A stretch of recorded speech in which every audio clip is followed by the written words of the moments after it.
currently in the esports industry, like gaming industry, what has changed, and what are the kind of opportunities that they can have if they want to go into it? I think what has changed is that last time there's always this idea that only gamers can, like, if you're the athlete, then you can be esports. But actually in esports, there's many different phases or like different job available. Like for example, events, then you'll be an event manager. You be under events management, or if you like marketing, in that is the reach, right? Like how do you actually make a stream or a team or even an event popular? Then you have to do social media marketing, so on and so forth. So it's not just like the conception of esports is always like, oh, just gamers, manager, coach, so on and so forth. But actually there's always the peripheral jobs as well. So it becomes like an industry on its own. So when I first started or experienced esports, right, it wasn't even called esports. There's no such term.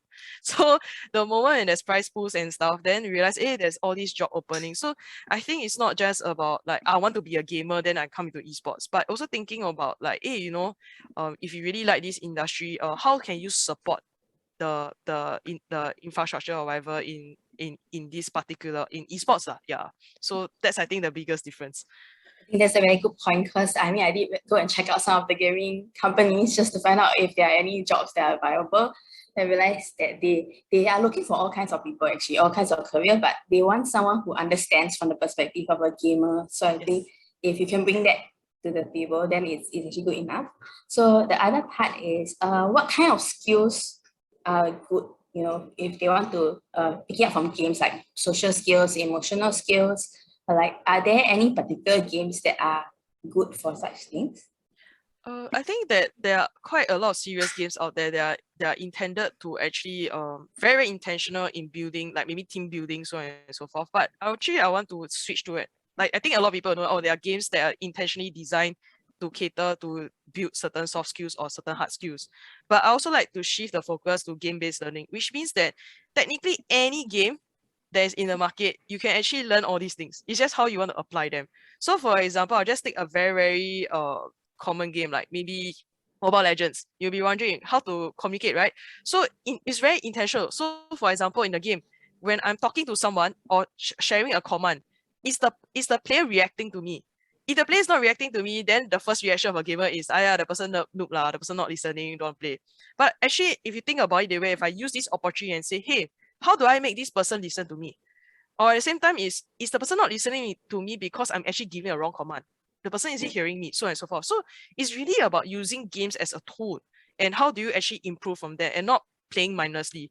So I think instead of like labeling like which game is more beneficial, that it's actually how you actually want to make use of the game that actually brings out all these skills. So that's why actually for esports players, they are actually very they have very good soft skills and all these technical skills, because they are actually very like what 𝗫𝗏𝗏 mentioned, like very effective in the game, always looking at where to improve, what is problem solving in the game, critical decision making, so on and so forth. That makes them really very strong in what they do. Yeah, I think it's pretty good that now they name it esports, because it's not any different from a physical sport, right? You have to work with a team, and then at the same time you must work on your leadership skills, your communication, working with like the different people's like abilities rather. While we see it as looking at the computer the whole time, but it's much more than that. definitely. Okay, the other question, maybe one last question before we move on to our youth panel. So what does it take to be a professional gamer? I know that we have coached a few teams. Is there any advice that you'd like to give to these youths that want to be a professional gamer, as you want to go to competitive gaming? Yes, this is a very common question, and I would love to answer it. So you first of all, you must definitely have the skills. So normally we'll say you must be at least top 1%, be in the at least in either in the region or locally, and if regionally. Because the thing is, think about it this way: if let's say you are not there yet, the question will be you'll be losing or against the other random players already. So your chances of actually making it out there is not that high. So number one, you need to be top 1%. Second thing also, it's not just about playing, it's also about time management. There's a lot of soft skills involved, like management. How do you actually improve yourself, and managing not just time but your behavior? Like, can you handle losses? Can you handle stress, so on and so forth? So I always like a lot of youths always ask me, oh, I want to quit school to be a pro gamer and stuff. So I asked a few questions. What's your plan? What's your 5-year plan? Which team are you planning to enter? So on and so forth. They say, no, I just play game and see how I go lah. 18 hours a day lah. Just wing it and see where. You're not going to go anywhere lah, to be honest, with that attitude.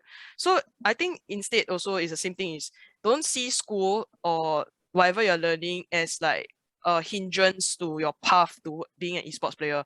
Rather see it as a complement, meaning that whatever you learn in school is actually very useful in helping your gaming. So for example, let's say you talk about scheduling, following a timetable. Well, guess what? If you're playing esports, in the esports team, you need to follow a schedule. There's routines to follow. There's competition times to timing to hit.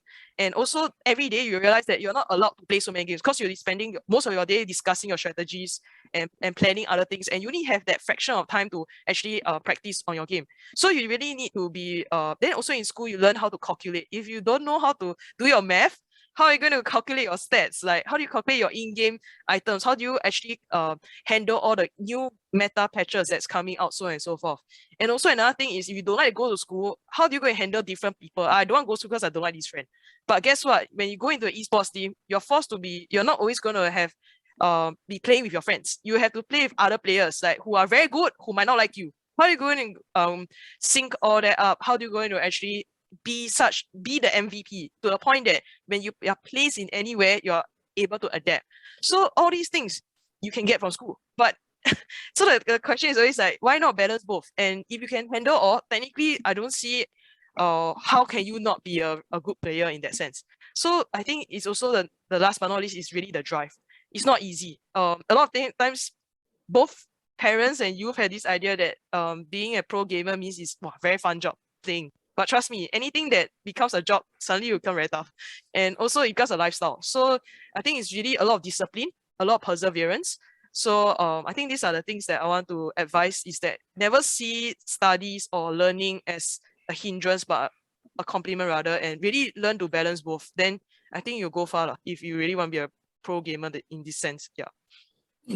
That's a very good point, because I think one of Heaven also asked, like nowadays they are all into the Twitch streaming and so on, right? And is this kind of career actually viable? But I guess behind the streamers, they actually practice a lot, and they also have to do a lot of content creation and management. You know, they have to put things together, set up lighting. So it's not so straightforward as just playing a game and then you go on. There's a lot of parts to it. Yeah. So thank you so much for bringing this like balanced perspective of the gaming side of things, if you want to go into it seriously. Now I think we'll welcome our youth panel to share more about their own experience in gaming. And thanks, Ruth. Thank you. Okay.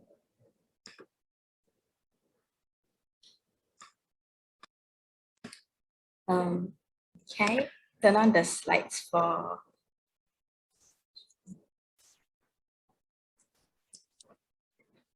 Sorry, a little tech.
Okay, maybe I'll just give an introduction of our youth panel.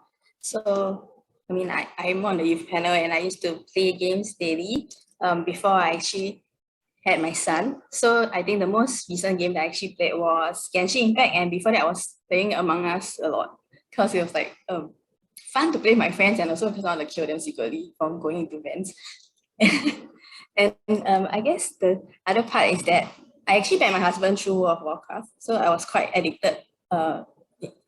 Playing all day, doing raids, and it really took up most of my life, but I would say that actually it's an economical choice, because back then when you're a teenager, you don't really have much money to go out, right? So by subscribing it like $19 or something, or $29, I can't remember, like every time, it's still much cheaper than me having to go and watch a movie every time, or going to like the arcade or land shop. So I thought that that is my way of saving money while also having fun in the virtual world and making friends.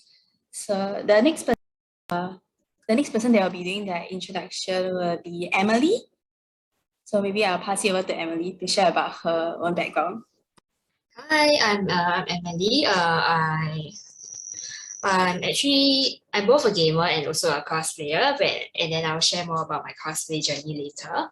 But currently, my all-time favorite games are like the Legend of Zelda series, because I'm an explorer, but I really love, because I'm an explorer, I really love Breath of the Wild, and I also like the puzzle, aspect of all of the Zelda games actually, yeah. And also, recently I've been playing Skyward Sword, and also a little bit of FFXIV and Yakuza 0.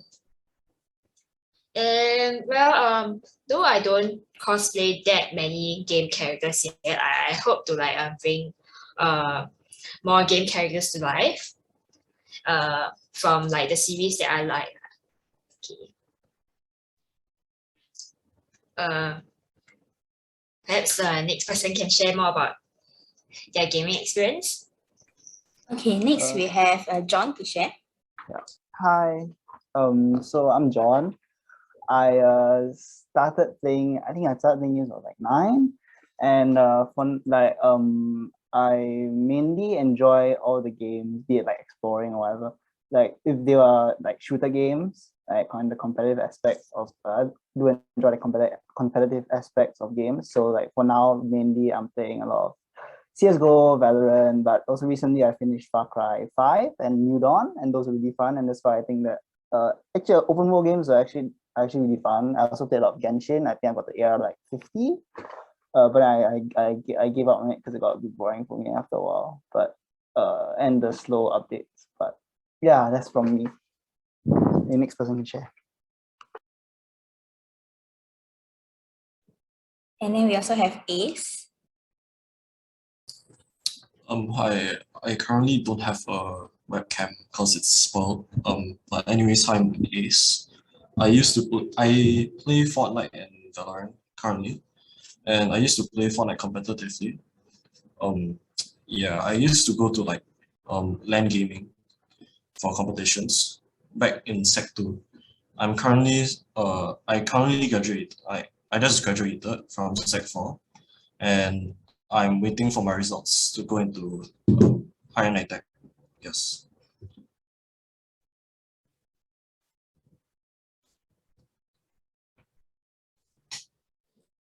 Okay, so maybe I'll just ask some of the questions from the Q&A so that people are curious to find out. I think one part is they want to know like what made you all start gaming, what is the particular game that caught your interest? Like, do you have any favorites? Maybe Emilie can go first. Okay, sure. So what actually started my gaming journey was actually like the Game Boy Color and it's Pokemon Go. So that was what I think it was my brother's Game Boy Color, and he just like he was done with it, and he's like, nah, here you go. And then I started with Pokemon Go / Silver lah. And also because I was not really allowed to have like game consoles or anything as a child and as a student. So what I would do to play some of the Pokemon games and also later some of the Legend of Zelda games is I would actually download the GBA ROMs onto my phone so that I can like somehow just head to them and like play the games that were on the older consoles. Because there's just some nostalgia about it, and then some I just like the simplicity of it also lah. Yeah. In the past, the sprites are all very cute, right? Yeah, like the they 8-bit very retro characters. with the 8-bit music also. Okay. Then how about you, John? So for me, I think when I was actually, I think I started gaming before I was 9. I'm incorrect. I actually had a Wii when I was like primary 1, but that didn't really kick off my my dad just decided to get me and my brother a Wii. But I don't think that really kicked off my passion and like me liking games a lot. I think that happened when I was in primary 3-ish. I was diagnosed with Pertus disease, so I was on a wheelchair for a long time. So my brother kind of like looked at me and was like, okay, he can't really do much, so let's get him an Xbox. So we got an Xbox for Christmas, and I was basically like my whole like June holidays, Christmas holidays, I was just sitting there like playing Halo. And then I would go and watch like funny Halo montages on clips on YouTube. And then I like got to know more like then you recommended this, you have more games and more. Then after I really started going gaming, started playing more. I think after Halo, I played a Pokemon. I think I did the same thing as Emilie, downloading all the GBA ROMs. Then you get all the hacks and you find it too hard. And it was Pokemon Red is really nice. Emerald is also really nice. And then after that, I think last year when I was after that I started playing CS:GO with my friends on my Mac. And then I realized that was not a good way to go. So I started going to LAN cafes and got really addicted. And then stopped going there because I was really addicted and I realized that. Okay. How about Ace? Hello. I know that you have started gaming since you're very young, 7 years old. So what was the game that actually started you going? Also, I just started off from, I think, Wii. Yeah, I got like the Wii console for my birthday. So like I played Mario Kart. I think it was like 7 or 6, I think. So like I used to play it with my sister a lot. Yeah, and I think when I was about like 12, I got a PS4, and then I played a lot of Fortnite on it. Yeah.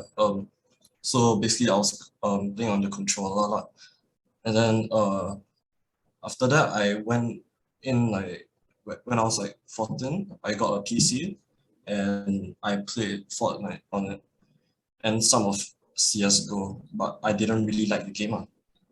And at 16, I played Valorant. Yeah. I'm just really curious, what are all your personality types after doing the test?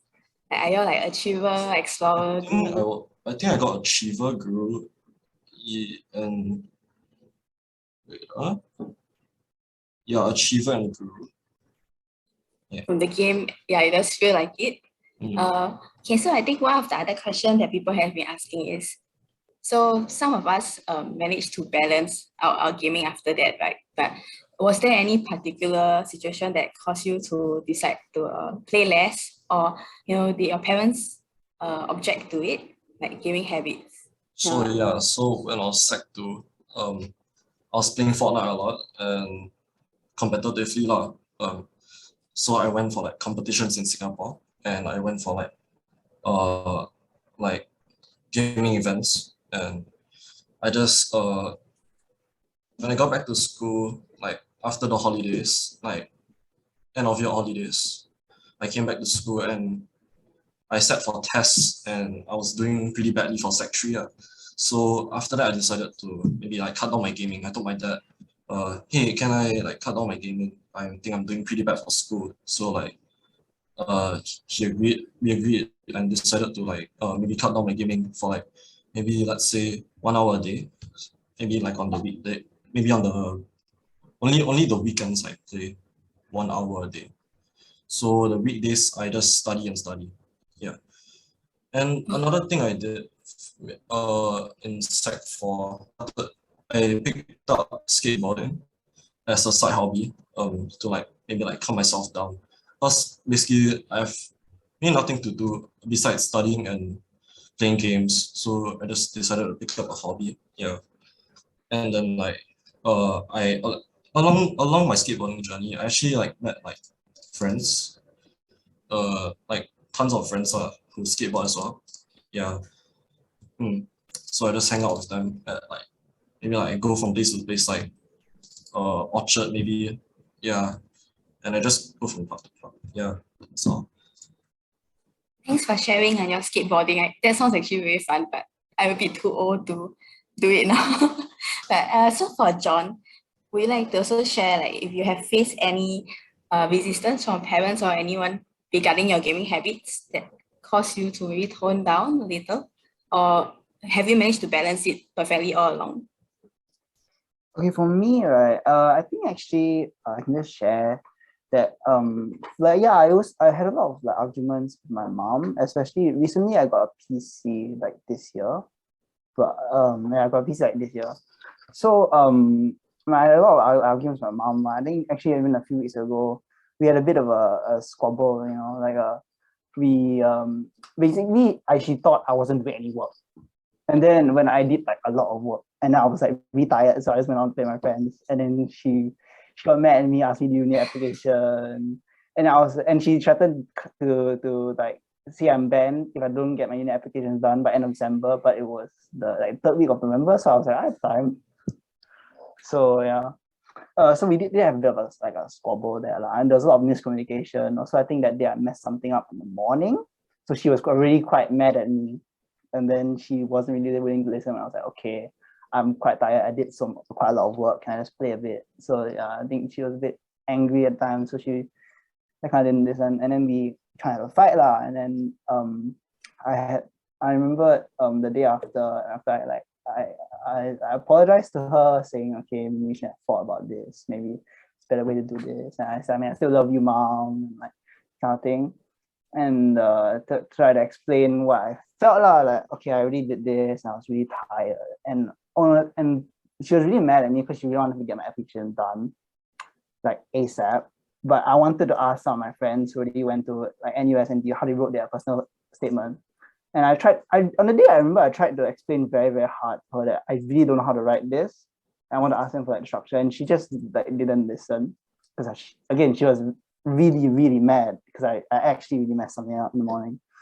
So and she thought I was just like giving excuses to just play with my friends, which I mean, fair enough. When I was quite bad when I was younger with the gaming aspect, so I guess that I didn't have a very good track record. So yeah, and then I apologized to her and said that, okay, yeah, maybe I shouldn't say some things I said, and maybe next time we can resolve this and we can try and listen to each other instead of just both being, you know, have ears, like our ears are just clogged and we just don't listen to each other. And yeah, and then I think since that squabble, I think it's been quite good, because I think she realized that she's seeing every day that I'm actually doing, now it's my holidays, so I'm still playing a lot, but she's also seeing that I'm trying to like do my uni applications, ask my friends about uni, you know, call up the university, ask what about all this, about all the process and stuff, and I'm unsure.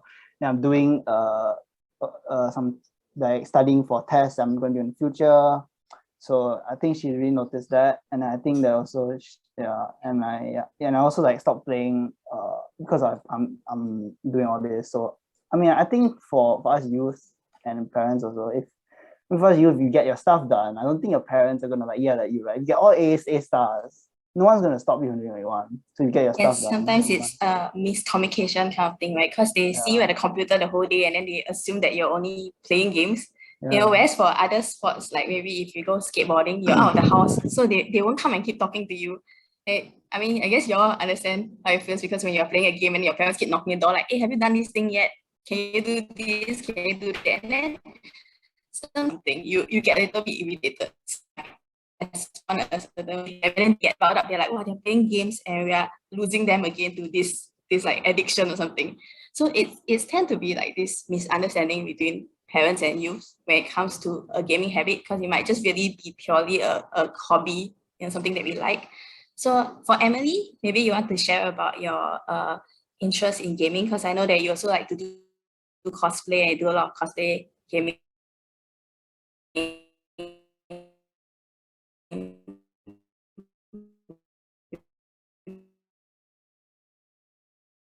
we can share with us because it's pretty interesting how we see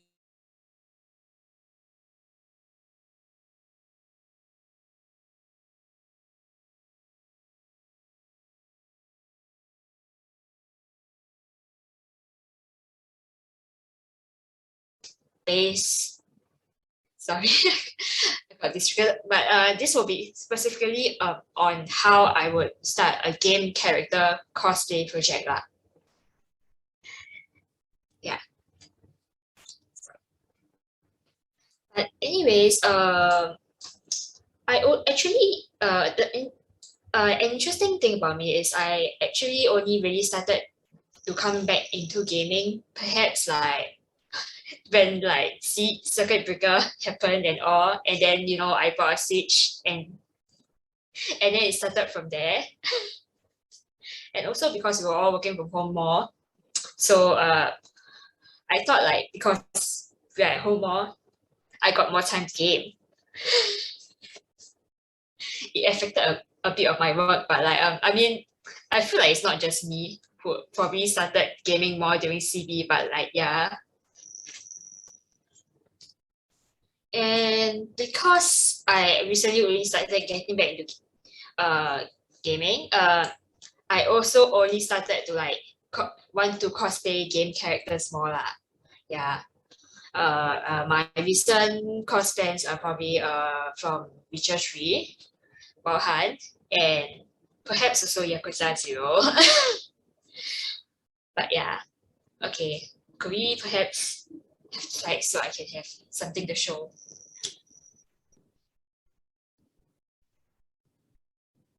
Okay, sorry. Thanks, Andrea.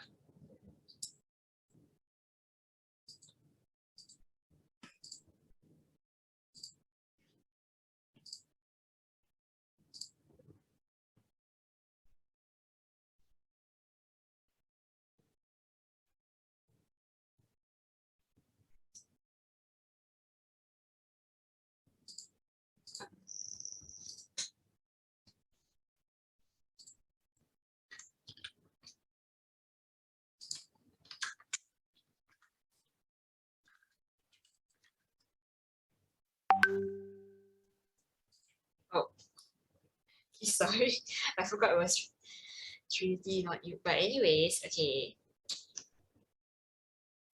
What's this? I think it starts from the previous slide or something. Sorry. Oh wait, it's not. Okay, I'm sorry. Okay. Anyways, so for a more detailed insight to like how I combine cosplay and gaming, I will be focusing on actually my most recent cosplay, which is Cirilla from 𝗣𝘀𝘆𝗰𝗵𝗀.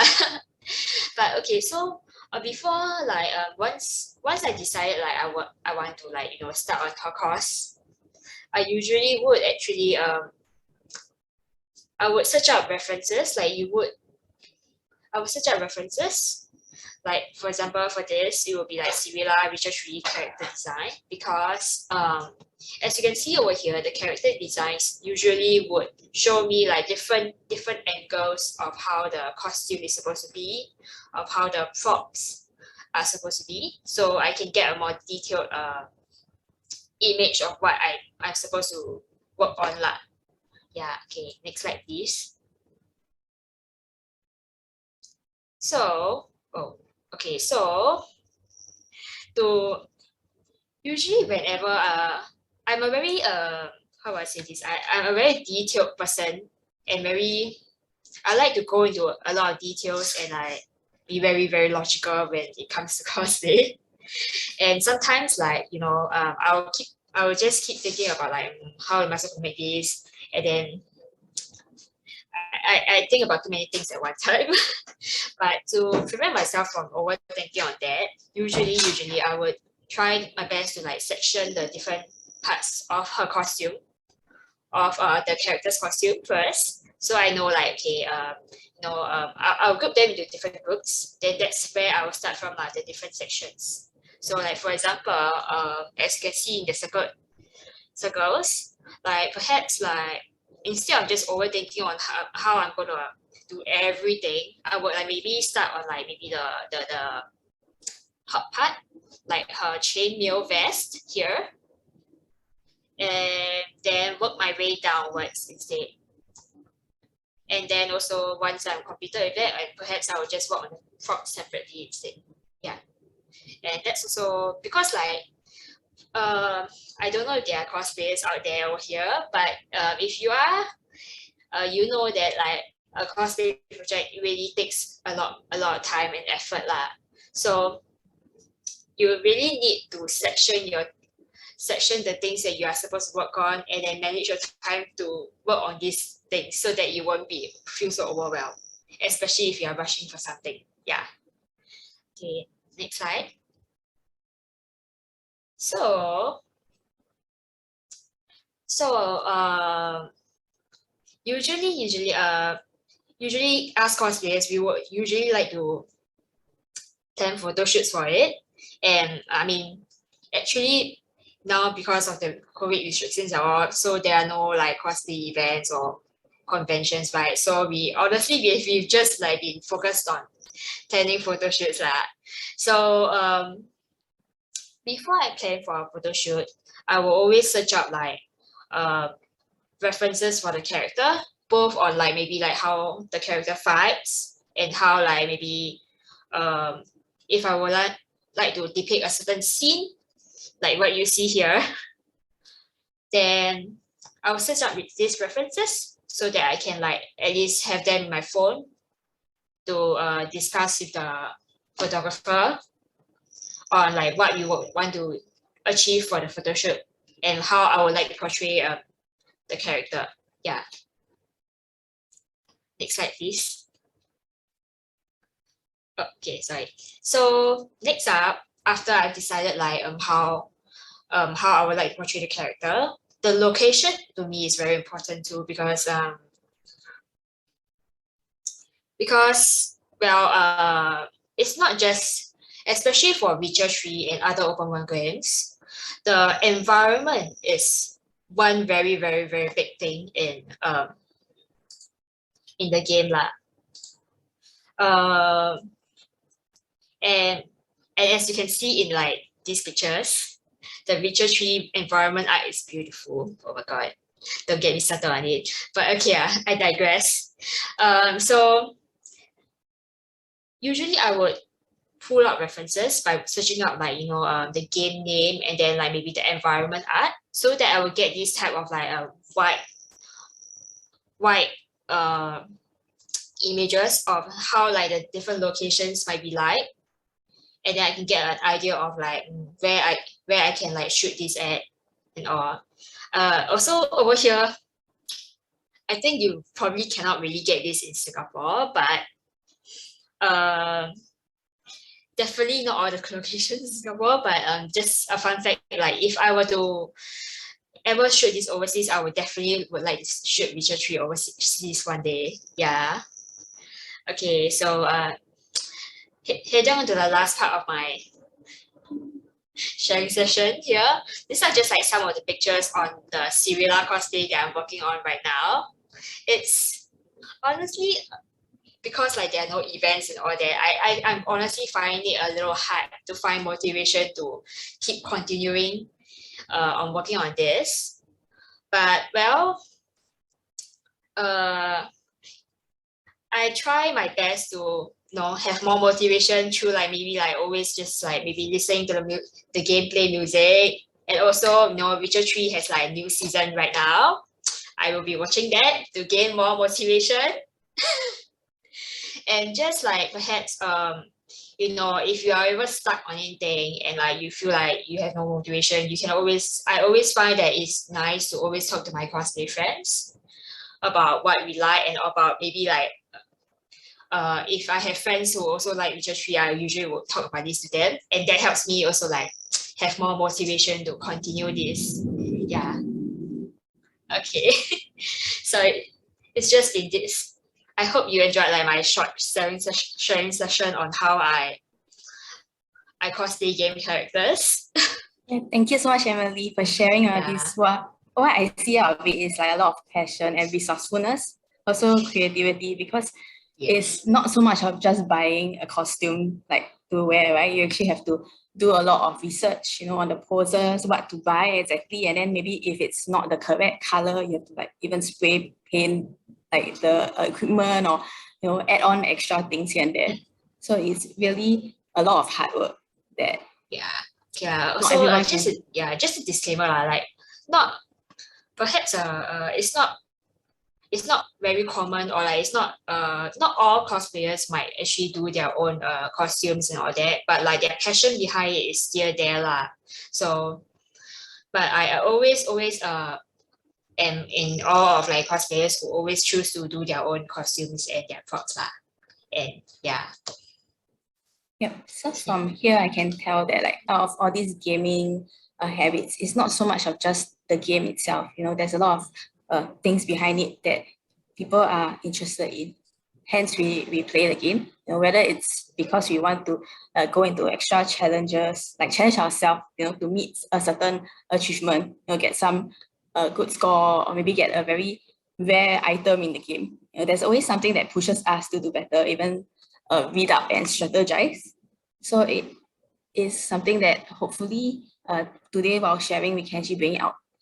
So a question that someone asked in our Q&A that maybe I would like to direct it to Ruth, since Ruth has actually experienced a lot of gamers through her work. They actually want to ask, how do we know like what is the difference between addiction and just a normal gaming habit?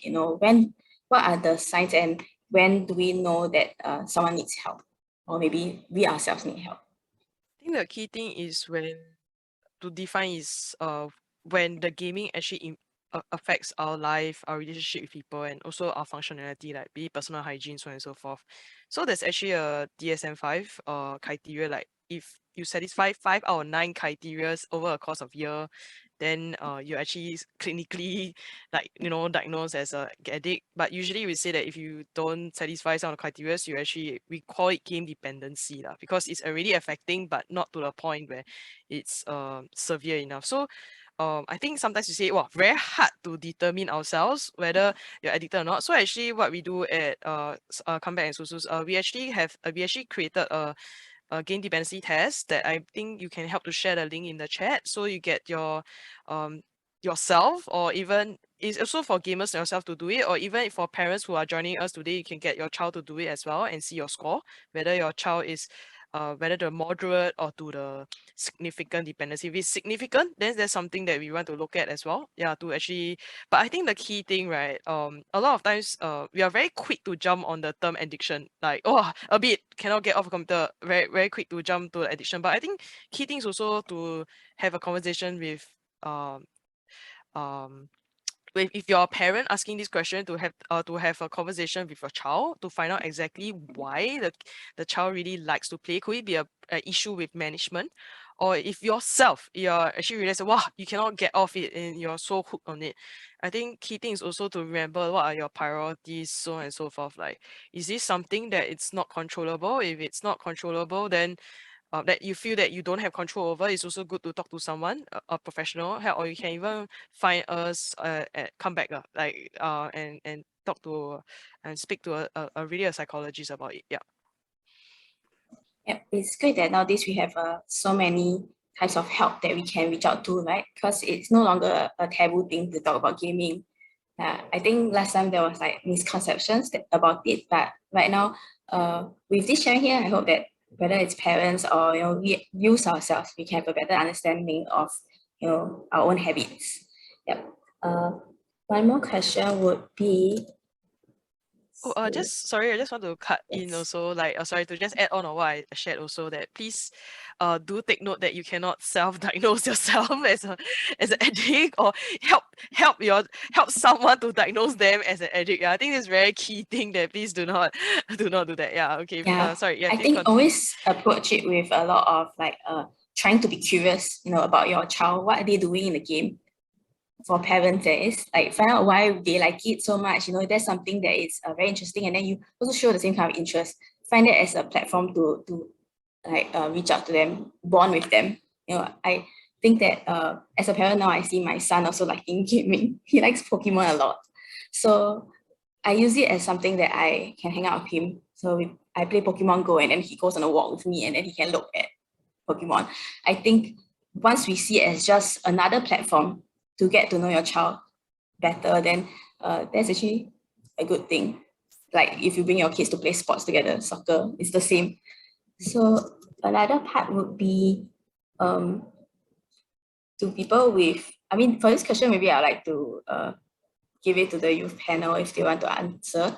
Do those with ADHD have a higher chance of showing gaming addiction? Maybe I will share on this part because I would say that I was quite addicted because I didn't sleep for 18 hours just to get achievements done and finish a particular boss. And I think that the root cause of that would be because in real life, there were a lot of things going on that I couldn't really handle. And I thought that in-game, I have a community of people that can understand me and they don't see me differently. So when they want to have a particular goal, like to kill down a particular boss, and they want to work on that, I also wanted to put in a lot of effort to do it with them. So it's more of because they are a group of people that I relate to, so I want to hang out with them more. And it didn't really matter whether it was like wee hours of the night and some were Australians and US people. Yeah, so I guess, yes, really try to understand where your child is coming from if they really are interested in a game. It's not so simple as just the game is taking them away because of an addiction. There's always a reason to it. And for the rest of the panel, would you like to share if you have any particular situations like this as well? Some advice to everyone here on how to handle? For like gaming addiction, right, like how to handle it. I would say like for me, I did share just now, like, I was quite addicted and went to LAN cafes and stuff. That was about like last year, and I almost my grades tended to drop, and I got very demoralized from it. I started doing badly in my biology and stuff. But then I think that once after I stopped, it was a lot better. And I think that for how to handle it, I forgot to add one point. I think that as an ADHDer, I feel very like if something interests me, I'll get hooked. But if it doesn't interest me, then I won't. Which is why, like, obviously, like I think that as ADHDer, we're more so interest based than maybe a normal person. Which sometimes is very difficult to handle. Like you have to study, and then and then your friends, and then you see like, on YouTube maybe you're searching for study videos, and then after that suddenly, Valorant gameplay here, and then it's like, oh gosh, and then you get distracted, So, and yeah, again, ADHDers are also very easily distracted, which is very, again, it's quite bad. So, but sometimes as ADHDer, what I do to handle that is I'll force myself to go to a library away from everything else, just to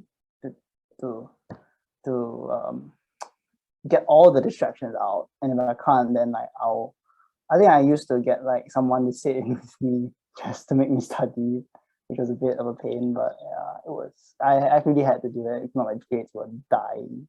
Yeah, I used to get my husband to change my password and then I would change his password so that both of us cannot log in, and then we have to go and study. If not, if you don't have someone who is like your accountability buddy to kind of stop you there, then it is a little bit harder to stop yourself.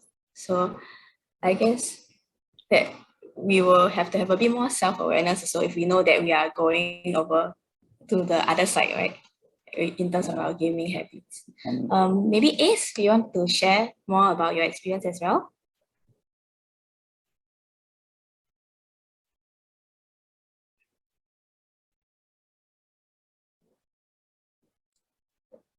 Maybe it's not about, maybe Emilie. Anyways, I wanted to add on more about like why ADHDers might be more prone to addiction to gaming. Because like from what I understand for ADHDers, motivation is a very big key, right? So in games, like as a reference, like what Ruth said earlier, like there's this rewards and all that games are designed to have these rewards to motivate you to actually play the game more. And also what I read somewhere on on what another fellow ADHD has shared is that what motivates them is apparently because the rewards over there are not fixed, they are random. So you never really truly know what you're going to get, and there is that excitement there to know, like, to play more so that you can see what you get later. So perhaps like I don't know if it will work for everyone, but like the person also shared that like perhaps to motivate you to do other things in real life, that maybe you should set a reward, random rewards for yourself later that you can perhaps enjoy after you've completed a task. And then to keep it random, maybe you can like put the rewards in a randomizer or something. So once you're done with the task, you just click on it and then it gives you the reward. And then you can, it motivates you to enjoy the random reward later. Yeah.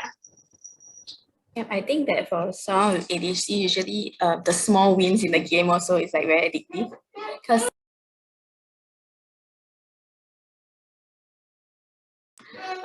sorry, that's my son. So for example, in a game you can actually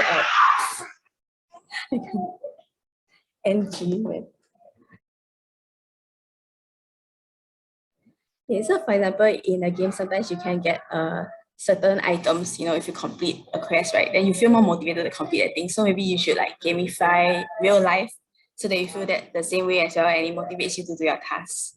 Yeah, I think that's really cool.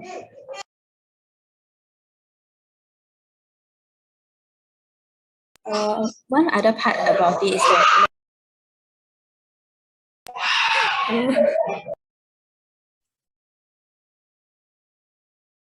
so maybe one other part would be that sometimes how do you handle toxic players in a game? Because with ADHD there's like emotional dysregulation, right? If someone says something to you that makes you upset, so how do you all handle that part? Was the question, how do you handle toxic players and like? Yeah, like if you experience any rude comments on toxic players. Okay, for me personally, I feel like I'm somewhat fortunate in the sense that I play more competitive games, and a lot of them have a very nice, useful mute function that you can just use to your will and fancy.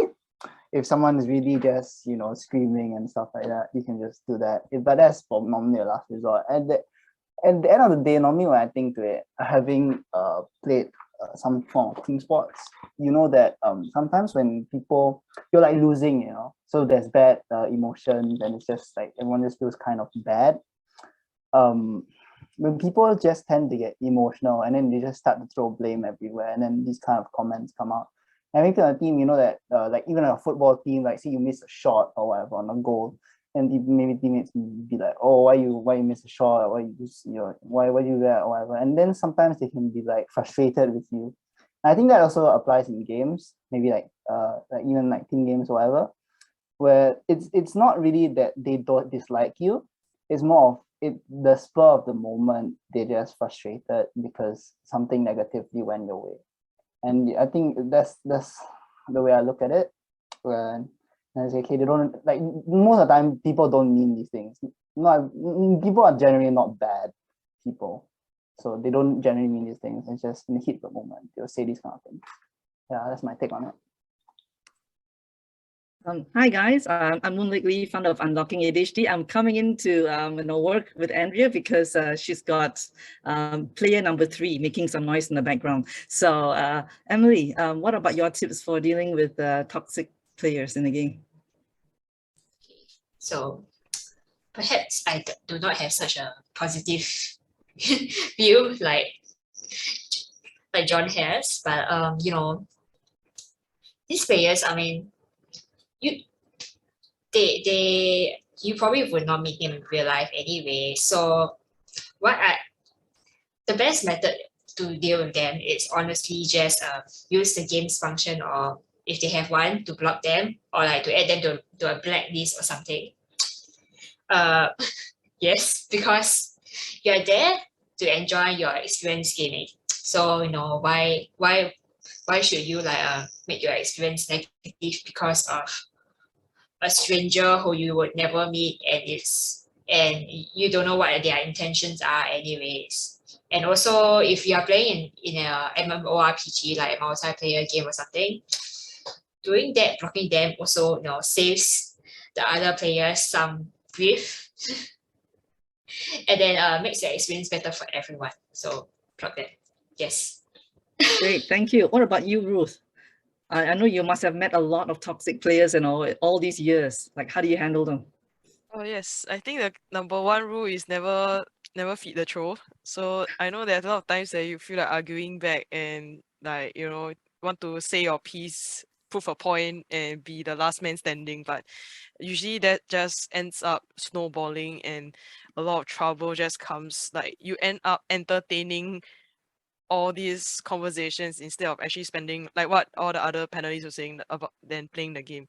Also, the next thing to take note also is that I think I just saw on Facebook there's a very nice screenshot that go on about a Pokemon Unite. Sometimes there's this habit of and or your opponents think that you're so bad that they add you and start scolding you, so on and so forth. And what the person who was screenshotting did was asking how was the day. Like, were you actually frustrated? That's why you're adding me to talk trash to me. Like, what is it that I can help you with? And he ended with them sharing and it's like, hey, I'm so sorry for what I did. I was having a really bad day and like, I hope you have fun too, so on and so forth. So I think we don't need to repay like, an eye for eye. Like, we really don't have to go out and like trash someone else. But I think really to take note that where are they coming from, and also to show be the first person to share that concern as well. So I think it's not that we always emphasize on the toxic, but there are always such wholesome stories to share and like all these things that are happening. Also, it happens at our tele matches where when someone just lose their temper, shout right now, and then you realize it's just miscommunication or misunderstanding of the whole situation. Sometimes someone just needs to release that form of anger and so on and so forth. So I think don't take it so personally, and if it's possible, just be that first one to stretch that helping hand or show concern. Yeah. Great. I really like what you shared as well, because it gives a certain contextual understanding, right? That may not be the person's normal mode of operating. It could be some really strong either situation or emotion in the background. I know we're running past our original end time, so we don't want to keep everyone too late. Before we end the event, and I've seen a lot of questions, and please keep the questions coming. And also, we have a Facebook, we have a Discord. Keep the communication going. So we'll try and answer the questions either in a blog post or on social media. But I have a couple more slides that I just want to show. And don't worry, guys, we're just going to go through real quick because we're going to share the slides with you. But I just want you to know what's around so that you will actually download the slides. So give me a second while I share the screen. And it goes with what Ruth was talking about just now. We have a slide about how to handle toxic players. Okay, some of the suggestions there. And besides this, we have a slide about some of the good things that you can gain from playing games. There are many positives. In fact, there was an article that said a few years ago that surgeons that do robotic surgery, they found that actually those who played games had better coordination. So there you go. Okay, that's some positive things there. It's not all bad. And then ADHD, that question came out earlier. And I think Emilie also answered that, and so did Andrea. ADHDers tend to be more drawn to gaming because gaming produces dopamine, that feel-good chemical. And actually, people with ADHD, they actually have a lower level of dopamine. So that's why they tend to be more dopamine-seeking. So gaming actually perfectly fits that need. But that's why it can be also like a double-edged sword. So that's why there's caution needed. And sometimes it's also a form of self-medication. So knowing what Ruth was sharing earlier, knowing the context, at least gives you some of the ideas about what motivates someone to game. And perhaps there might be some ways to find alternatives. There are some questions here about how to balance real life and gaming. Again, I won't go through because we'll send you you can download the PDF. I think my team is going to be sending it. And also, like, again, how do you differentiate about addiction, and over gaming? And how do you help a loved one? Whether it's a child, a spouse, a sibling, a good friend, whom you feel maybe has crossed over. These are some of the things that you could do to help. And Ruth did briefly go over things like gaming careers as well. And it's not just people doing esports or designing games, but it's actually a very broad spectrum. Beyond things like animation and writing and soundtrack, right? There's also the non-traditionally gaming kind of disciplines. For example, business development, marketing, law, right? Those things are also very relevant to the gaming industry. You could still get yourself skills in those other areas and then work in gaming. So we just wanted to broaden everyone's scope. Let me just go to the next slide. Yes, please scan the QR code.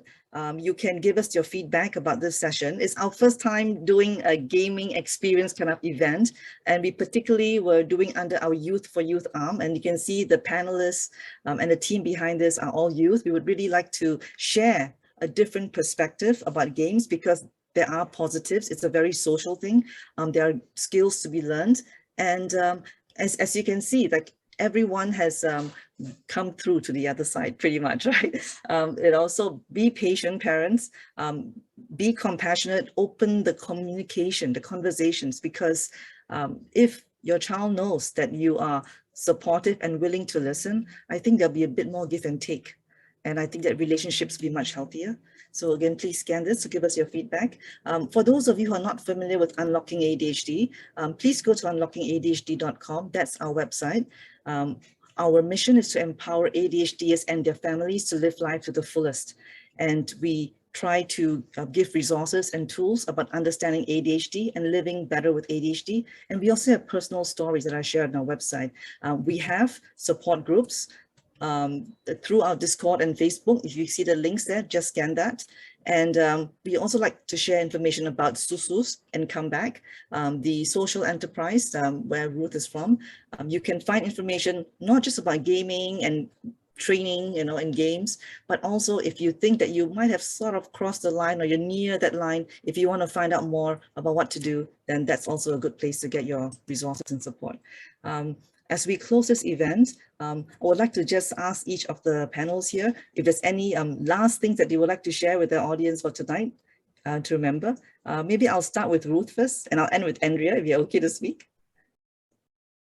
Yeah, I think I will speak to the youth and then to the parents who have joined us. So to the youth, I think there's still hope lah. Don't ever think like, oh, there's no point, like, you know, I'm stuck in this thing, there's no way out. And if you're actually in if you're having game dependency or game addiction, I think really to just talk to someone about it. Don't let it be a secret to yourself, like to not like, you know, it's just for yourself and be ashamed of it. I think a lot of us actually go through the same struggles as well, be it about playing or even spending in the game.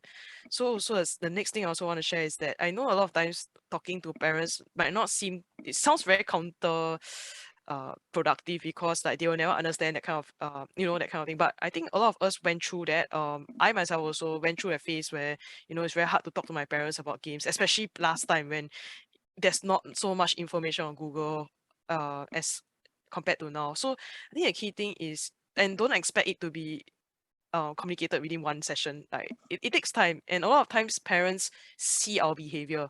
Like a lot of times they don't like games. It's not because just they don't like it, but because sometimes they see, hey, how come you don't play game, don't angry one? And then you play game, don't talk to us. I think those are the things that you want to reflect as well. Like, well, how are we actually playing the game, and how do we communicate to our parents that gaming is actually like a part of our hobby, what our interests, or and how is it not going to affect our relationship with them? I think that's the very key thing to share with you guys. And for parents as well, if you're attending this session, is I think there's no one solution I can give you to help your kid, because at the end of the day, you know best how to talk to them. You know what they are like. You have been through with them years, and I think the key thing is to just really communicate with them, and don't let don't be distracted by the fact that it's about the games that's dividing you guys. But remember, it's all about the gamer, about your child.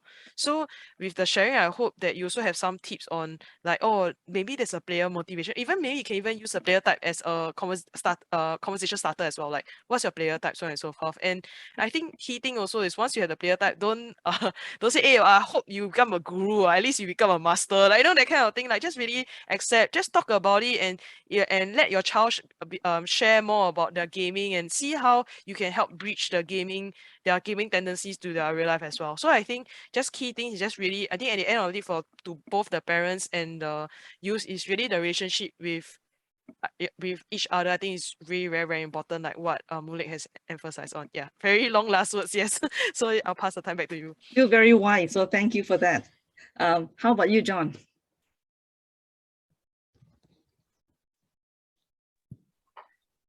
I think for me, the only point I really would like to say and share is that I think that personally, I don't mean to offend anyone, but I think that at the end of the day, gaming can be a very good way to socialize and stuff, but I think it's also very important to have other things, you know, that it may then be other things that that like your game should not like make or break you, and you shouldn't be so invested to the point where, like, you know, think like if you lose a match you get depressed or something like that. I think I know of like friends and people who actually like they was like rage and scream and be sad when they lose a game, and I think that is very bad. And I know as much as we enjoy games, that, you know, it's it shouldn't be your be all and all in life, and that I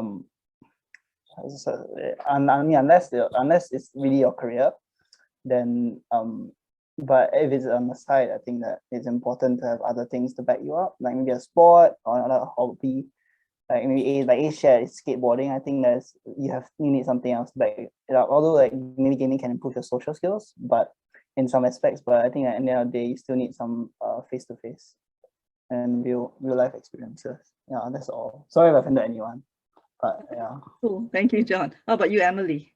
And then Ace, I'll call you after Emilie.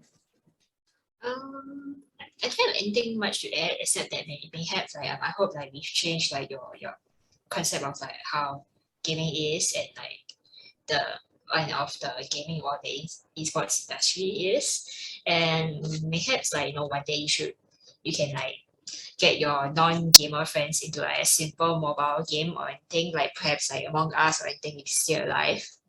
Yeah, and then, you know, have an enjoyable session of that with them. And it can also be a really fun way to like bond with both your family and friends lah. Yeah. Oh, thank you, Emilie. Interactivity, right? Yeah. Building more social ties. How about you, Ace? Hi. Yeah, is there anything you'd like to share, or for people who are tending to know, to take back with them?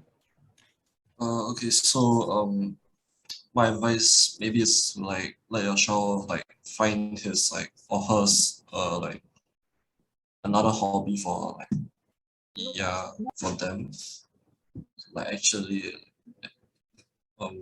participate in instead of like just gaming at home.